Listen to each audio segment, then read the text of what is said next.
Hey everyone, Dave here with another Blu-ray DVD collection update / haul video. This is the second one for the month of July 2022, and in this video we're going to be taking a look at a whole bunch of releases that have just been sent over to me from Umbrella Entertainment. I think this is like 2, maybe 3 months worth of stuff. That means there's a whole bunch of stuff to take a look at here. Let's get into it.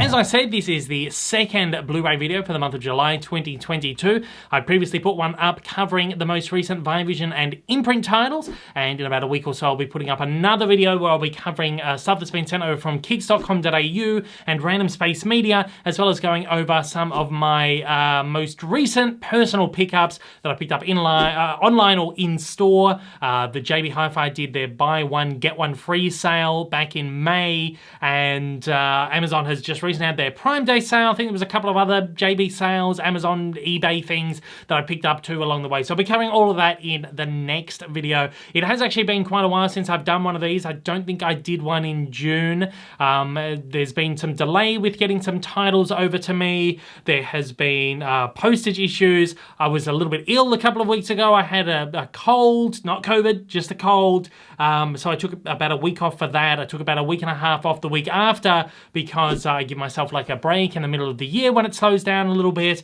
and so everything, I just feel like I'm a little bit behind. So in this video right here we're going to be going over, I think it's like 2, maybe 3 months worth of titles from Umbrella Entertainment. I've done my best at watching as much of this as I possibly could, but I just really want to get this video out there and spotlight these titles that have been out. Some of them have been out for, like, as I said, 2 or 3 months at this point right now. So I just want to get these out there. Without further ado, let's get into this. These are some Umbrella titles. I'm not going to do them by month. I'll try and do some sort of order to them though.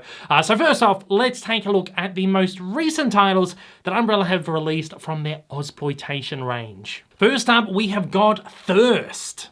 From the producer of Patrick and Turkey Shoot comes a blood pumper in a different vein. Innocent, unsuspecting Kate is kidnapped by a bloodthirsty cult and held captive at their high-security compound, where she discovers that humans are being farmed for their blood. Kate's shocking destiny is soon revealed. She is to be wed to the cult's leader in order to create a vampire master race. Can she escape this demonic nightmare, or will she surrender to an unholy, insatiable evil? As well as being presented in traditional style in an amaret case and slipcover, Thirst also comes with a selection of collector's cards. Thirst is one of the single most iconic Ozploitation flicks ever, and it's a wonder that it's taken so long for Umbrella to get this one out there on Blu-ray and as part of this collection right here. Now, I'm not too sure what the deal with the transfer of this is. The earliest releases of these were all brand new releases, 4K scans and all this stuff. They kind of stopped revealing along the way how recent these transfers are, you know, how they were done, whatever else. But this one looks stunning. This is a really gorgeous transfer, as we've come to expect from all these Umbrella releases. It's crisp, it's clear, it's very filmic with a really healthy grain structure, and it's, you know, these movies you never thought you'd be able to see this clear. This is an Ozploitation movie that you would think would be full of blood and gore and sex and all that kind of stuff, but it really isn't. It's actually a fairly subdued, quite small and quaint Ozploitation flick. It does have those classic Ozploitation elements in there, but they're kind of pared down to what we normally expect. For someone like me who's a little bit squeamish with the gore, that's okay for me. Like, this was an easy watch for me. Some of these have not been easy watches for me, but I really enjoyed this one, and this one has one of the most iconic scenes of any Ozploitation film, which is the blood shower. If you know, you know. If you don't, you are in for an interesting ride. Next up, we have got The Survivor. When a 747 jetliner crashes and explodes, the inferno kills everyone on board except the pilot, who miraculously walks away from the wreckage dazed but unscathed. Tortured with guilt and unable to explain the crash, he sets out with the aid of a young psychic and a priest to overcome his memory loss and unravel the mystery of the disaster, and in the process unlocks a nightmare of madness, murder, and beyond the grave supernatural horror. Again, we've got a fairly iconic Ozploitation feature here, made in the early 1980s. This was actually one of the most expensive Australian films ever made at the time. Again, it's not your typical Ozploitation film. This one isn't heavy on the gore or heavy on the horror or any of that kind of stuff. This is more of like a supernatural thriller kind of thing. And again, I like these kinds of movies, so this was an easier watch for me. I like that this Ozploitation range is not only offering like the most gory, most gruesome, most in-your-face stuff, but it's offering like a pretty decent balance of these kinds of movies. The presentation on this one, I wasn't entirely impressed with. It looks really nice, but compared to the standards of the other ones, if we compare this to Thirst, Survivor doesn't look as great. It's not as crisp, it's not as sharp. It does look a little bit soft. This could be put down to the elements, the original elements. I'm not too sure how this was filmed, or again, it had a big budget though, so you would have thought they would have been able to film on some pretty decent film stock. This just looks a bit soft to me. It looks like there might be some artificial sharpening or DNR or something in there. I don't know completely, but there is something going on there where it doesn't look as like filmic as it should. That said, it's a decent movie. It's really enjoyable. I love the kind of supernatural aspects of it all. So if you're interested in Ozploitation, this one's definitely worth checking out as well. We've also got Dead Kids.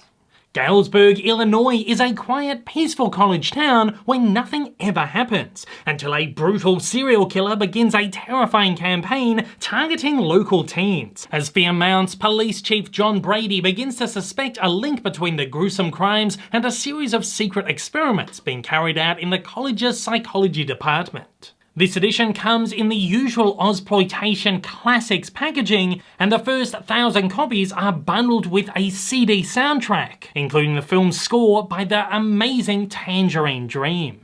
This one literally just landed in my lap yesterday, but it has been out for quite a while now. I just kind of wanted to get this video out. I haven't had a chance to watch the entire movie, but I have had a quick skim through it. Transfer on this one is really nice, really beautiful. It didn't really have any issues with this one at all. It looks really great. This one is another one that seems to be a little bit heavier on the gore. This is about, you know, mass murderers and teens getting killed and all this stuff. There's a lot of blood and a lot of like classic Ozploitation over-the-top violence in this. There is a famous scene, or as it's described on the back cover here, an infamous scene in this movie which involves a syringe and an eyeball. Again, if you know anything about Ozploitation, you'll know the scene. If you don't know about it, go into this movie, you know, blind. This one, like all the Ozploitation Classics installments, is loaded with a bunch of exclusive and brand new bonus features. But what I really love about this is that it includes Dead Kids 2,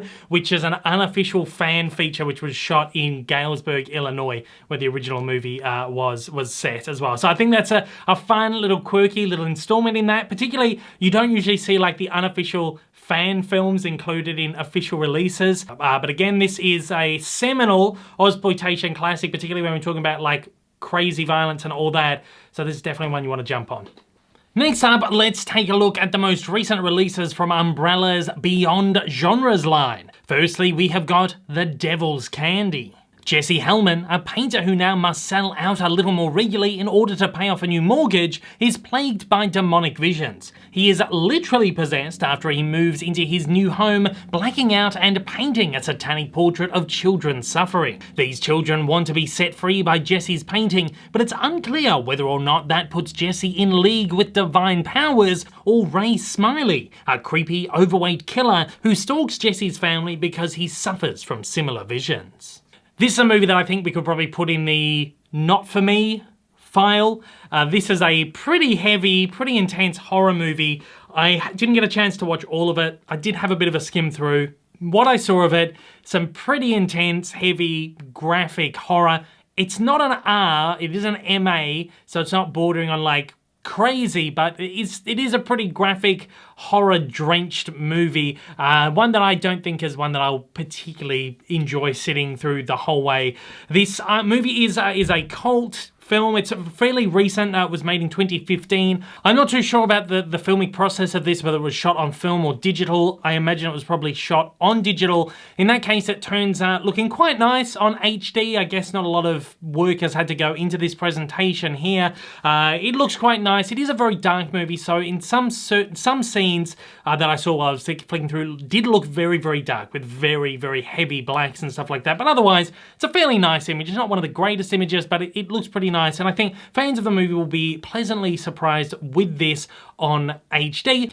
Next up, we have got Hobo with a Shotgun. Moving from town to town, a ragged vagabond ends up in the criminal heaven known as Hopetown. Run by the sadistic crime lord Drake and his equally brutal sons, the godforsaken city is rife with the scum of the earth, who run rampant, of course, with the blessing of the corrupt local police. Under those circumstances, the disgusted nameless drifter decides to take matters into his own hands and clean up the streets of the Drake infection. Now, his high-powered 20-gauge shotgun becomes the messenger of destruction and change. Believe it or not, this is a exploitation grindhouse film that I've actually seen. I watched this when it first came out, probably on DVD, must have been about a decade or so ago now. This movie actually has its roots with Tarantino and Rodriguez's Grindhouse movie. Of course, that movie, when they first played in cinemas, they played Planet Terror and Death Proof back to back, and they were kind of segmented with all these fake movie trailers for fake Grindhouse movies. One of those was Hobo with a Shotgun, and the maker of that trailer, I think he won a short film competition or something like that, then went on and actually made the movie Hobo with a Shotgun.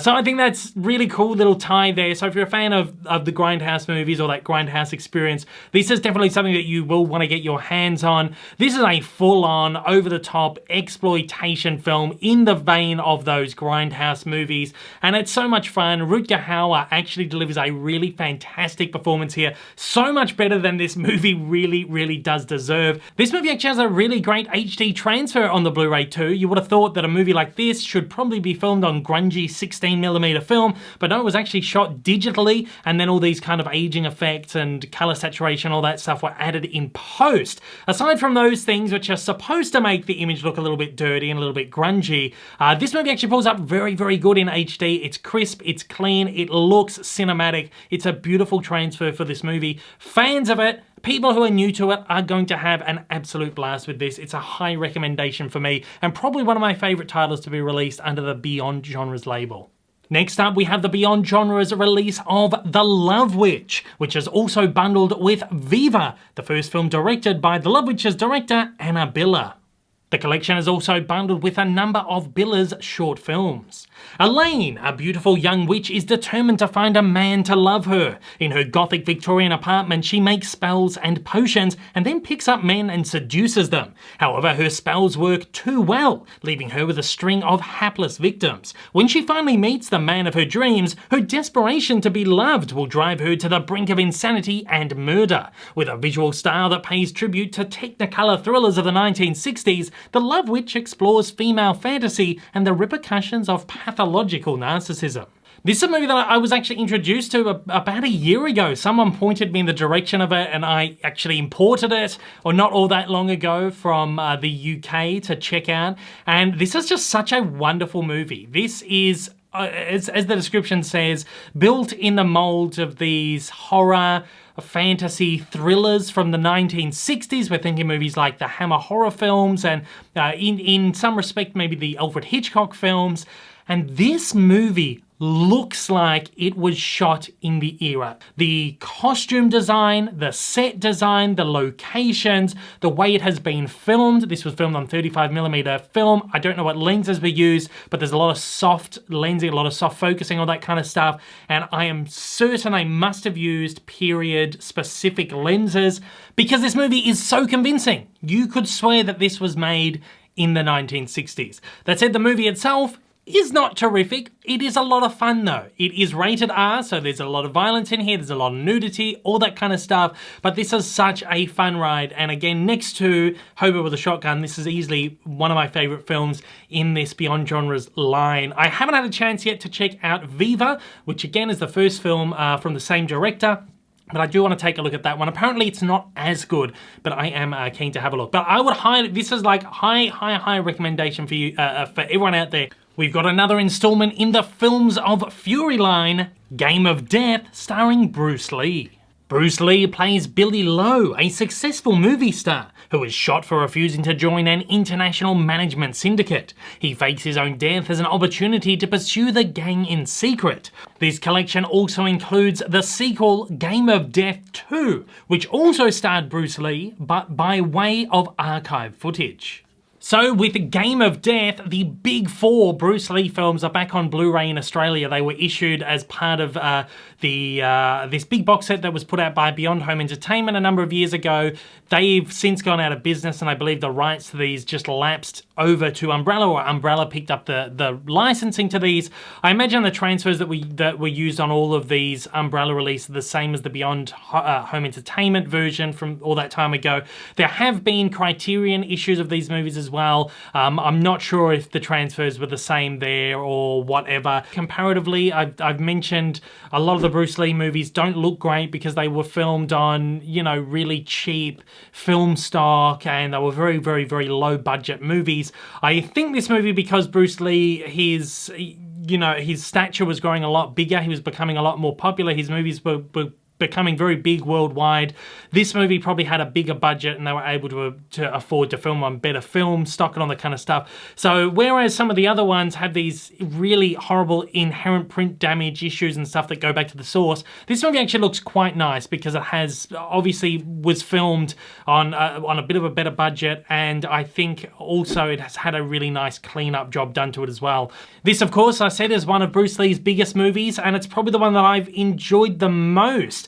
Now, I'm not usually a huge fan of martial arts movies. I'm not been a real big fan of the Bruce Lee movies either, but this one I actually really enjoyed. I thought this was really quite fun. It's over the top. This is more lavish and more kind of explosive than any of the other ones. Some of the fight scenes here are just so lavish, like huge sets, multi-level sets with these great fight scenes, which obviously Quentin Tarantino drew on a lot for the fight scenes in Kill Bill. This is the one where Bruce Lee is in the yellow suit with the black stripe down the sides, which of course inspired the Kill Bill outfits and all that kind of stuff. So this is a very seminal Bruce Lee flick, and I really enjoyed it. If you're into these martial arts movies, if you like Bruce Lee, or if you're just interested in this, again, it's a piece of cinematic history, this movie.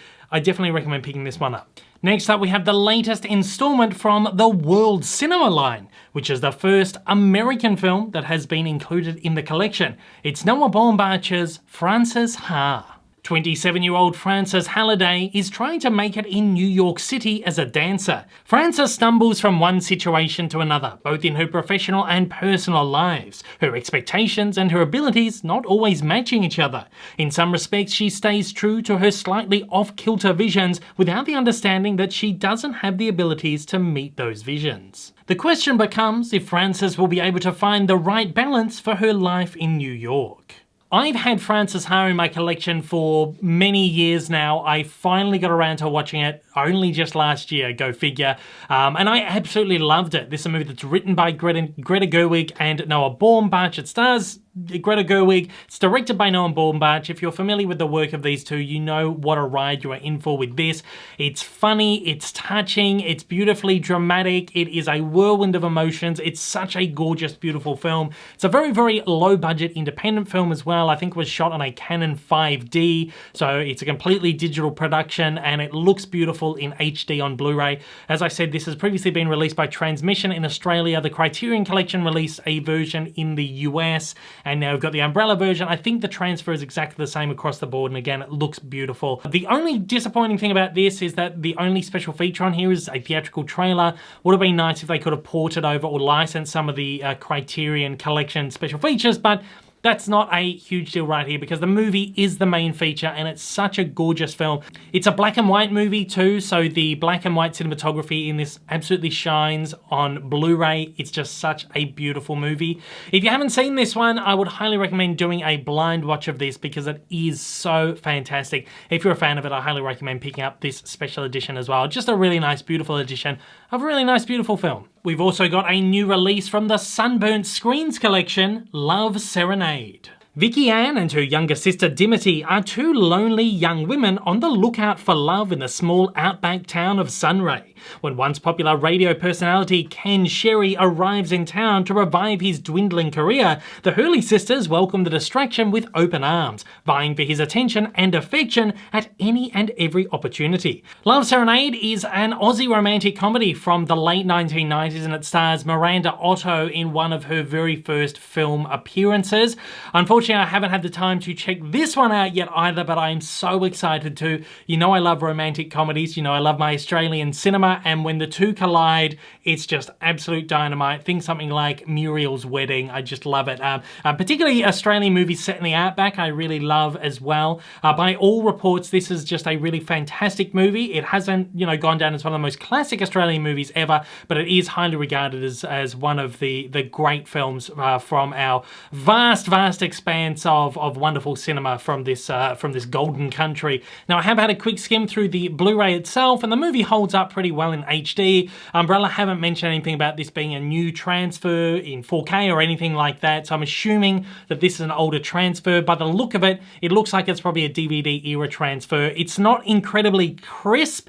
It's a movie that looks very soft, and I'm not too sure if that's like an inherent element or just has to do with this transfer of it right here. I think that's probably the case because it does look like there's a bit of DNR going on in certain sections of this movie too. There's a bit of a grain structure, but it looks almost really waxy and not quite right.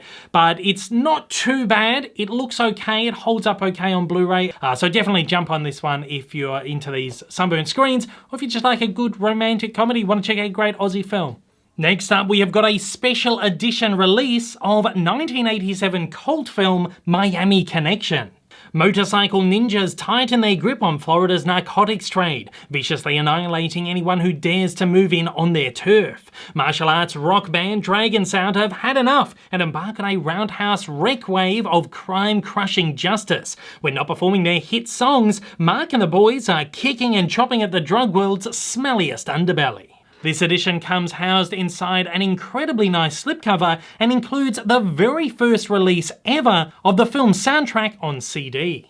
So I didn't get a chance to check out this whole movie, but I have skimmed through it. Miami Connection seems like your typical mid to late 1980s grungy grindhouse exploitation movie. There's lots of violence, fight scenes, lots of blood and cars and rock music and all this kind of stuff that you would love if you're into these kind of movies. This is a very low budgeted independent film of the time, and naturally it does not look very good. The cleanup job here isn't great either. This hasn't transferred onto HD very well, but I think this is probably all inherent to the original native film of this movie. But again, some of these movies don't need to look clean and pristine and incredible. They gotta look a bit grungy, they gotta look a little bit worn down. And whether that has been done on purpose or whether that is just, inherent to the original source, this movie, it looks okay for what it is. This is not particularly my kind of movie, but if you're into these grindhouse exploitation flicks, it's certainly one you want to get your hands on. Next up, we have got a special edition of Ghoulies and Ghoulies 2. Summoned from the pits of hell to wreak havoc upon mankind, the Ghoulies, mischievous little demons with razor-sharp teeth, needle-like claws, and taste for human flesh, have come at their master's call to do his bidding, serve at his pleasure, and perhaps have a little snack while they're here. Ghoulies and Ghoulies 2 are two grisly tales of savage slaughter and maniacal mayhem. Beware, for once these toilet-dwelling denizens of the dark are unleashed, they'll get you in the end. Ghoulies and Ghoulies 2 come housed in this Amaray case inside a slipcover and features reversible artwork. Both movies are placed on a separate disc. If you're a fan of horror movies, you certainly know of Ghoulies. These movies were produced by king of cult horror movies, Charles Band. These are, of course, very low budget, schlock horror, comedy, sort of parody movies They've often been looked upon as like a rip-off of Gremlins, which came out around the same time, but the first Ghoulies and Gremlins were actually in production at the exact same time, so that is not the case at all.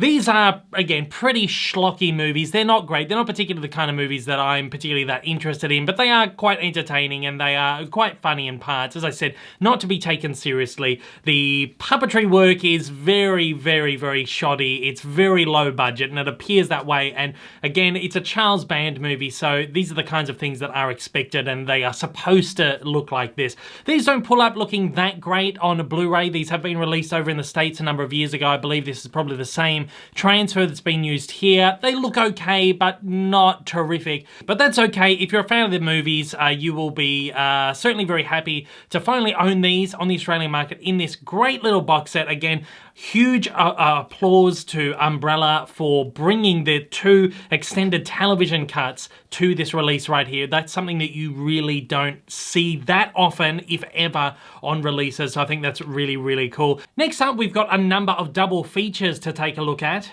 Firstly, we'll look at the Retro Sci-Fi Double Feature Volume 4, which includes Battlestar Galactica and Buck Rogers in the 25th Century. In Battlestar Galactica, after the Cylons launch a devastating surprise attack on the 12 colonies, a lone flagship Battlestar, the Galactica, remains to aid the surviving colonists on their epic journey for a new home on a far-off legendary planet, Earth.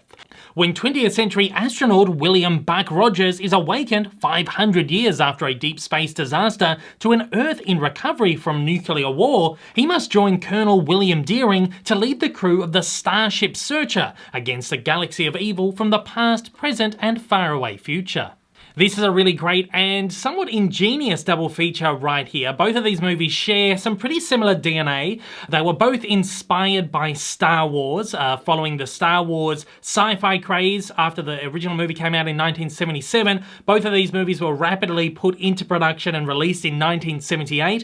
Both of these movies are actually the pilot episodes of a TV series that were released theatrically. So there was a Battlestar Galactica series spawned off, a whole franchise spawned from that, and of course Buck Rogers spawned a long-running television series as well in the late 1970s. Both of these are very much Star Wars rip-offs. They feel very much like Star Wars, but kind of lower budgeted versions. In fact, George Lucas sued Battlestar Galactica because it was too similar to Star Wars. Buck Rogers was based on a pulp hero, which inspired Star Wars to begin with, and then Star Wars inspired this adaptation. This adaptation is very, very Star Warsy, in fact. Both of these are very fun. They feel very low budget television. They're really essentially television movies that were released theatrically, but they both are really fun movies. They both pull up really great on HD, so this is a really great little collection to grab, particularly if you're into your retro sci-fi or you're a Star Wars fan like me and really love to see the kind of stuff that either inspired Star Wars or was inspired by Star Wars, particularly in the 1970s, 1980s. There's just a slew of really great stuff like this. Now, the Battlestar Galactica movie has been released on the Australian market before. It did have an individual release, which I think is long out of print, but it is also available in the definitive Battlestar Galactica collection that has been issued by Random Space Media quite recently. You can get it in that box set as well. Buck Rogers in the 25th Century has been issued previously. The whole TV series was issued by Madman Entertainment a number of years ago, and this whole box set with both seasons in it, really great. The movie is in that box set, but only on DVD. The series on Blu-ray, movie only on DVD. So this is the first time you can actually get this movie on Blu-ray, in the Australian market at least. This is a great set. I would highly recommend it again if you're a fan of all this kind of stuff. This is probably one of my favorite things that Umbrella has put out in this collection right here. We've also got Retro Sci-Fi Double Feature Volume 5, which includes The Andromeda Strain and The Ground Star Conspiracy. In the Andromeda Strain, after an errant satellite crashes to Earth near a remote New Mexico village, the recovery team discovers that everyone in the town are victims of a horrible death, with the mysterious exception of an infant and an old homeless man. The survivors are brought to a state-of-the-art underground laboratory where the puzzled scientists race against time to determine the nature of the deadly alien virus before it wreaks havoc. In the Ground Star Conspiracy, a break-in and sabotage attempt occurs at a top-secret research Research Institute, and the culprit is cornered and captured. The only problem is that he's been badly injured and claims to have lost his memory entirely. A cat and mouse game ensues between investigator Tuxon, the mystery intruder Wells, and the people who sent him on the mission. We've got another couple of 1970s sci-fi here. These are both from the early 1970s. A lot of sci-fi from this time is really politically infused. You're sort of at the peak of the Cold War. You know, a decade or so earlier, you've had the Cuban Missile Crisis, you've had all these kinds of arms races and arms wars and all this stuff going on. And these kinds of things all kind of worked its way into the sci-fi films of the era, which were very kind of doomsday pieces. Now, I haven't had a chance to check out both of these movies, but I have had a bit of a skim through both of them. I am looking forward to checking them out because I do enjoy these movies, but I'm not the biggest fan of them, these kinds of like political sci-fi movies from this period. I will say though, the Andromeda Strain hasn't pulled up looking that great on Blu-ray. It's not a terrific transfer. I think it's probably an older one that was done for DVD. Universal did release this individually over in the United States a number of years ago. I think that's probably the same transfer that's been used here.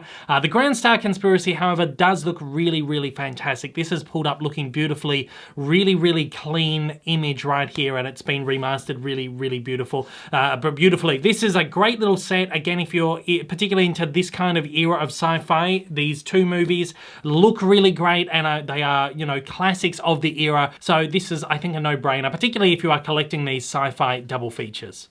We've got a retro horror triple feature, Volume 3. Including The Invisible Man Returns, The Invisible Woman, and The Invisible Agent. In The Invisible Man Returns, the owner of a coal mining operation, falsely imprisoned for fracticide, takes a drug to make him invisible despite its side effect, gradual madness. In The Invisible Woman, an attractive model with an ulterior motive volunteers as a guinea pig for an invisibility machine. And in Invisible Agent, the Invisible Man's grandson uses his secret formula to spy on Nazi Germany. Okay, so these are obviously installments in Universal's Invisible Man franchise from the 1940s. This was part of their horror classic movie monsters range of films.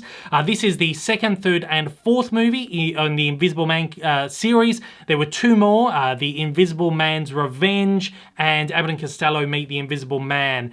These two have not been included in this box set right here, obviously. It's quite interesting to see that Universal have now licensed out a lot of these classic monster movies. Of course, we've seen the likes of Umbrella and Viavision, etc., releasing sort of the lower rung Universal monster movies over the last sort of decade or so, but it's only fairly recent that they seem to have been licensing out like their big monster movies. Umbrella actually recently released a number of Frankenstein movies, including Bride of Frankenstein, which is one of the big ones. Universal have been reissuing the classic ones, like the original movies, Invisible Man, Dracula, Frankenstein, Wolfman, you know, all of those like number ones. They've been reissuing them in 4K recently, but these ones right here, like the sequels, haven't been given that luxury. So I'm assuming they just kind of handballing them off to whoever wants to get them out there on the market. Now, I have previously owned these ones. I bought all of the Universal Monster Legacy collections from the US, probably, I don't know, maybe 5, 6, 7 years ago, whenever they were doing those. So I do own all these. I have seen all these. I love all these. Of course, these movies get worse as they go along because the budgets get smaller. The concepts get more outlandish and weird. Like Invisible Agent, Invisible Man in Nazi Germany. It's just absolutely crazy. The Invisible Woman is more of like a comedy film than a horror. It's like a romantic comedy horror. It's so weird, but I love them all. They are so much fun. If you don't have these, if you don't have any of these sequels right here, this is definitely worth a pickup. I love these. I think these are probably my favorite sequels in the Universal Classic Monsters series because they are just so outlandish and just so wild. And of course, these all look really great on Blu-ray too because they were remastered by Universal when they were doing those box sets there. So these are like top-notch, pristine-looking, beautiful black and white classic films. Definitely grab it. We've got Retro Horror Double Feature Volume 2. Featuring two Christopher Lee horror movies from the late 60s and early 70s, The Bloody Judge and Circus of Fear. In Circus of Fear, in the wake of a daring armoured car heist that ends with the murder of a security guard, police detective Jim Elliot follows a trail of clues to the travelling Barberini circus, which has just passed through London. Though Elliot suspects a conspiracy under the big top, he discovers stained relations between lion tamer Gregor and his associates. Elliot struggles to find his man and recover the stolen cash in a maze of blackmail and deceit. In The Bloody Judge, the sadistic Chief Magistrate of England dishes out torturous punishment to meet his every whim, targeting the guilty, the innocent, and the voluptuous. He condemns women as witches to further his political and sexual needs. At first glance, these would appear to be two Hammer horror movies, but they are in fact not. These are Italian films, actually, very low-budget Italian horror films. Around the same time, Italy was making their low-budget spaghetti western films to capitalize on the western craze in cinema. They were making their own sort of low-budget horror movies to capitalize on the craze of low-budget horror films. These are very much built in the same vein as the Hammer horror movies. I mean, if you were to sit down and watch them and were told these are Hammer horror movies, you would believe it. There's over-the-top violence and gore and sexuality and, you know, nudity and all that kind of stuff. These aren't particularly great movies, but if you love these low-budget, slightly exploitative horror movies from this era, you will have a good time with these. The transfers aren't terrific on these. Again, these are low-budget movies. They are never meant to look fantastic. So these are, of course, issues that go back to the inherent source of this. There's film print damage. There's a little bit of like of desaturated colors. All that kind of stuff that you would expect from a low-budget, sort of grungy, grindhousey kind of film from this era, but I think they look great, and sometimes I think that's the best way to watch these. You've got to have that really grungy experience. So if you're into these movies, this one is definitely a must-buy. We've got All-Star Comedy Capers Double Feature Volume 5, featuring two Tom Hanks classics, The Money Pit and The Burbs. In The Money Pit, young lovers Walter and Anna are house-sitting a New York City apartment owned by Max, Anna's ex-husband, who suddenly decides to toss them out. Needing a new home, they settle on buying a country estate outside the city, which is available for a suspiciously low price. It soon becomes apparent why, as doors fall off their hinges, staircases come tumbling down, and a bathtub falls through the floor. The couple's relationship suffers similarly. In The Burbs, Ray Peterson is currently a man of leisure. To the disappointment of his wife Carol, Ray decides to spend a relaxing week at home, but soon finds himself embroiled in a suburban conspiracy of the most bizarre order. Ray becomes the unlikely leader of a clandestine operation to investigate the background of their mysterious new neighbours, the Klopeks. These are easily two of my favourite Tom Hanks movies. These are some of his earliest films from the mid to late 1980s. I feel like over the years these have become sort of overlooked, maybe cult classics. So it's really great for Umbrella to finally get these back out on the market for people to rediscover. Both of these movies have been released previously on the Australian market. The Burbs was released by Umbrella a number of years ago, and The Money Pit had a studio release from Universal many, many years ago, sort of towards the beginning of the lifespan of Blu-ray. So I believe that the two transfers that have been used right here are pretty much exactly the same as those previous two transfers. In more recent years, there has been a remaster of The Burbs, which was put out by Shout Factory over in the US. I don't believe that that is the transfer that has been used here, but I could be wrong on that one. These two just look like pretty stock standard Blu-ray HD transfers that you would expect from sort of early era Blu-ray presentations. They look like they were probably the same masters that were used on the DVDs and then ported to the Blu-ray. They don't look fantastic, but they look fine. They do look better than DVD. But these two particular movies, they don't need to look amazing. They're a couple of really understated, great, cult classic comedy movies, and I would certainly recommend getting this collection right here. Get them both in one fell swoop. This is a really, really great set. And we've also got Icons of the Silver Screen Volume 4, featuring two films directed by Francis Ford Coppola, Rumblefish and Gardens of Stone. In Rumblefish, Rusty James is a troubled juvenile delinquent trying to live up to the legendary reputation of his older brother, Motorcycle Boy. One night, while Rusty James and his friends Smokey, Steve and BJ are involved in a rumble, Motorcycle Boy reveals some family secrets about their mother. Both brothers become determined to escape their lives or die trying. In Gardens of Stone, grizzled war veteran Sergeant Cal Hazard is disheartened when he is stationed as a guard in Arlington National Cemetery instead of an instructor of new recruits during the Vietnam War. When eager Private Jackie Willow is stationed under Hazard, the vet aims to educate the youth about war. Along with his old friend Sergeant Major Goody Nelson, Hazard does his best to school Willow before he is deployed to Vietnam, but both know that it may not be enough.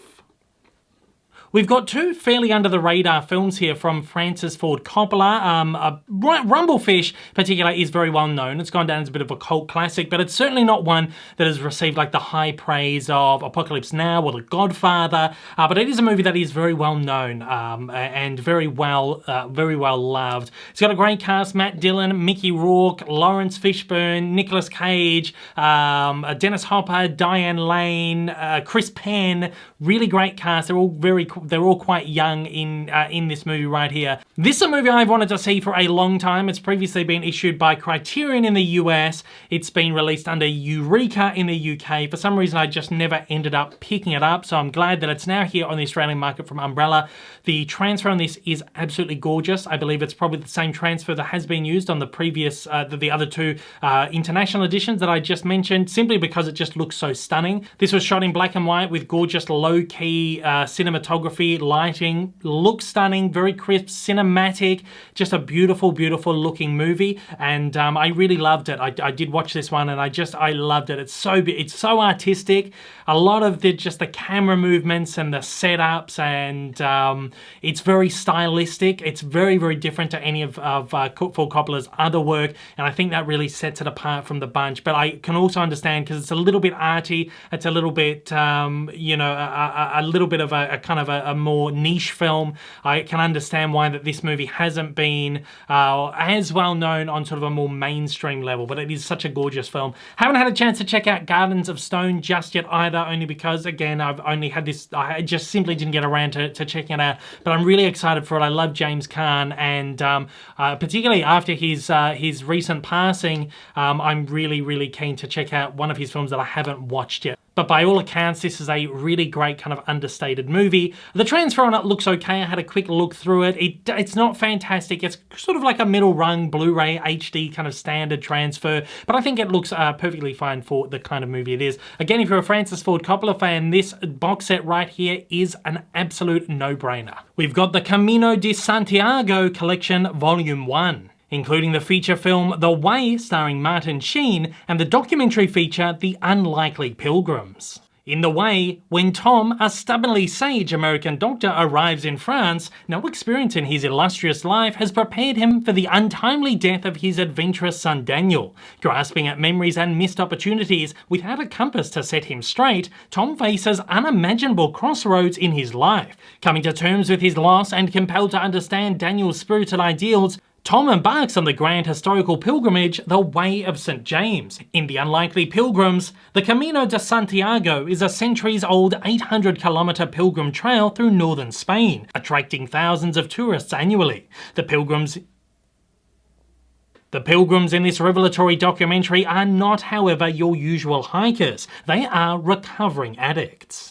I watched The Way many years ago, probably when it first came out, maybe around 2010, 2011. It is such a wonderful, wonderful movie. It stars, of course, Martin Sheen and his son, Emilio Estevez, in the role of father and son in the movie. Emilio Estevez directs this as well. It's just such a gorgeous, touching, heart-affirming movie, and both of the two leads deliver wonderful, wonderful performances. I feel like this is a fairly under-the-radar, underappreciated movie that never really got the footing that it really deserved, but this movie is so stunning that you should definitely check this out if you can. The documentary that is included here as well, Unlikely Pilgrims, I haven't had the chance to watch just yet, but it is by all accounts a very, very good documentary. The Way looks great on Blu-ray, assuming that Umbrella is just using the same port from their previous single release Blu-ray of this movie. The Unlikely Pilgrims, don't expect it to look very good. This is a movie that was, I think, like, I can't find out any tech specs on it, but I'm assuming it looks like it was filmed on kind of like a handy cam or something, so it's not going to clean up that well in HD, but it looks okay. But again, The Way is such a beautifully made and performed movie that you definitely do need to check it out, so I would recommend this one. We've got a couple of single releases here too. Firstly, we'll start out with The Ladies' Man, starring Jerry Lewis. Jerry Lewis stars as high-strung and broken-hearted Herbert. After swearing off girls and deciding to seek sanctuary, he ends up taking a job as a handyman in a Hollywood boarding house packed full of the opposite sex. You all know that I'm a huge Jerry Lewis fan, and it's great to see so many Jerry Lewis films finally hitting Blu-ray on the Australian market. There have been tons of these over the last couple of years. The Imprint label released a couple. There have been a few from Shock, and now Umbrella is releasing a Jerry Lewis movie. So great. This one was made in 1961, very early 1960s. So he's at kind of the peak of his solo career at this stage, and this movie is probably his most elaborate, biggest, most lavish film. This was filmed on an enormous set. It's described as a life-size dollhouse. It is this multi-layer set, and the actors can move between the levels in front of your eyes. It is absolutely spectacular. The kind of production design on this movie is some of the best of the era that I have ever seen. It's really great. Not only as a Jerry Lewis fan, but as just a fan of a classic Hollywood cinema, this movie was just real. I really enjoyed this movie. It has a script co-written by Mel Brooks. It is stuffed full of really great slapstick gags and stuff. The narrative is a little bit thin in this. It kind of falls off the rails a little bit, and it's just really is just a showcase of great slapstick Jerry Lewis humor, and who can complain about that? This movie was so much fun. I really loved it, and it pulls up looking absolutely gorgeous on Blu-ray too. Really beautiful, pristine print right here too, and I couldn't ask for any more. Umbrella, if you've got any more Jerry Lewis in your collection right there, get out on Blu-ray for me, please.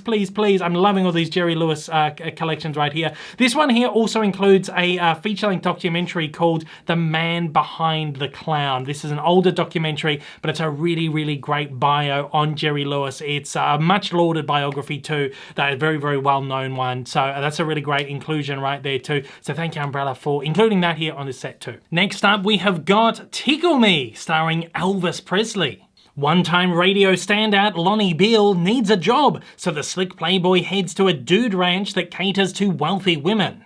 There, Lonnie meets the attractive Pam. They fall in love for each other, and Lonnie discovers Pam's connection to a treasure map that might lead to riches buried in a ghost town. But a misunderstanding involving Lonnie and Vera angers Pam, putting the treasure hunt and their relationship in jeopardy. I am so excited to finally get Tickle Me on any kind of physical media. I've been collecting Elvis movies for as long as I can remember. When I first discovered Elvis movies, I was probably 15, 16 years old when I first discovered Elvis in general. I collected all the movies that were put out. Warner Brothers put out this whole collection of Elvis DVDs. Then Paramount put out their own collection of the movies that Elvis did over there. And there was just all these kind of little bits and pieces. A few other movies that Elvis did for other studios were put out by other studios. But there have been two movies that have kind of eluded me all this time. And this one is one of them, Tickle Me. It was never released on DVD in Australia, so I was never able to get my hands on it, even though it was released as part of that Warner Brothers collection over in the States.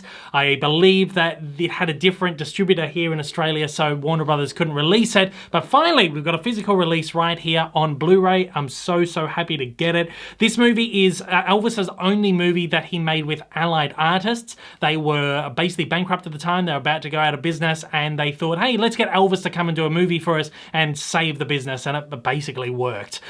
This movie was shot in like 26 days or something crazy like that. It's the only Elvis movie that doesn't have new music in it. It's all older music, but it's utilizes like rough cuts and alternate versions and stuff of this classic Elvis music, so people at the time were kind of hearing the same music they knew, but it was a little bit different. And so it's a bit of a weird Elvis movie. So now there's only one more Elvis movie that I don't own. Can't remember the name of it, but I gotta try and hopefully that comes out on Blu-ray at some point, or I can track down a DVD of it. But yeah, this is fun. All these Elvis movies are the same. They are just really dumb and really schmaltzy and cheesy and just really quite lame. And you can tell Elvis really isn't having that much fun making them. He's just there because he's contractually obligated to be making them, and they were done so fast and turned around so fast and all this stuff. So it's not a really great movie, but you know, as an Elvis fan, I had to check it out and get it into my collection, so happy for that. This looks really great on Blu-ray. I think some moments of the movie look fantastic and really sharp and really clean, but then other moments look like they have had this egregious DNR applied to them. They look very waxy. If you're an Elvis fan, particularly like me, who's been wanting to get this movie in your collection forever, go out and buy this right away, get it into collection. If you are just sort of like a casual Elvis fan, this is not kind of, I don't think this is the best like gateway Elvis movie, but it is a fun one. And if you want to check out some of Elvis's movies, why not? This is a pretty good place to start. There's not too many Elvis movies available on Blu-ray. We have got the single release of Lassiter, starring Tom Selleck. Tom Selleck is the notorious jewel thief Lassiter, who was blackmailed by Scotland Yard into stealing a large quantity of diamonds from Hitler's cruel and kinky secret agent Karl von Fernstein. Lassiter's girlfriend is determined to change his wicked ways, while Karl von Fernstein is equally determined to have him the way he is. This is the worldwide debut of Lassiter on Blu-ray, and I'm very excited to finally get my hands on this one. I've been wanting to see this for a long time. This one, again, this is one that landed in my lap just yesterday, so I haven't had a chance to watch the whole film, but this looks really good. This is pulled up quite well on Blu-ray. I think it's a master that's probably a little bit dated, but it looks perfectly fine. This is a movie made in the middle 80s that was essentially created to capitalize on the success of Magnum P.I., this period where, again, you're big, successful in an action television series. They try and make you into a Hollywood star. It never quite works out. Apparently the movie isn't that great, but I'm kind of keen to check it out. From what I did see of this movie, this is certainly built in the mold of the James Bond movies, particularly the ones of the 1980s. If we're thinking like Roger Moore, Timothy Dalton, James Bond movies, it's certainly got that same sort of feel, except it's set in the 1940s. Almost like what Fleming originally envisioned his character of James Bond to have been sort of in that time period. This looks really great. I'm excited to jump into it, and it's a really cool release to finally get here on the Australian market. And finally, we've got a more recent movie, which is Corrective Measures, starring Michael Rooker and Bruce Willis. Set in the world's most dangerous maximum security penitentiary, home to the most treacherous criminals, tensions among the inmates and staff heighten, leading to anarchy that engulfs the prison and order is turned upside down. You know the deal with these straight-to-home media Bruce Willis movies. They are not very good. These are not particularly my kinds of movies. They are very, very low budget, bad special effects, really bad kind of makeup and prosthetics on sort of weird monster characters, over-the-top violence and gore and all this kind of stuff that you expect from one of these kind of schlocky, almost exploitative straight-to-home media movies. I know there is a big market for these though. People absolutely love these.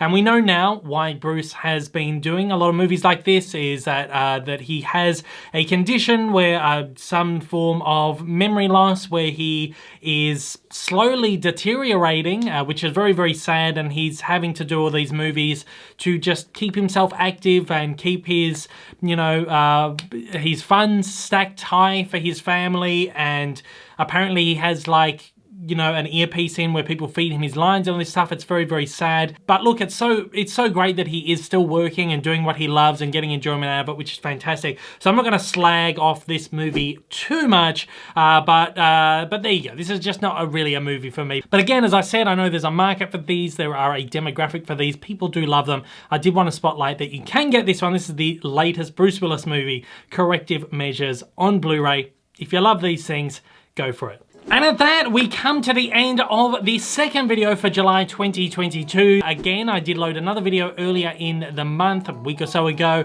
which focuses on the more recent imprint and Viavision releases. I'm also going to be putting out another video in about a week's time, which covers new releases from kicks.com.au, Random Space Media, and some more personal pickups I've got online and in-store fairly recently. So once again, thanks to Umbrella for sending over all of these titles. It's much appreciated. As always, thanks to everybody out there for watching. Until next time, take it easy. We'll see you on the next one.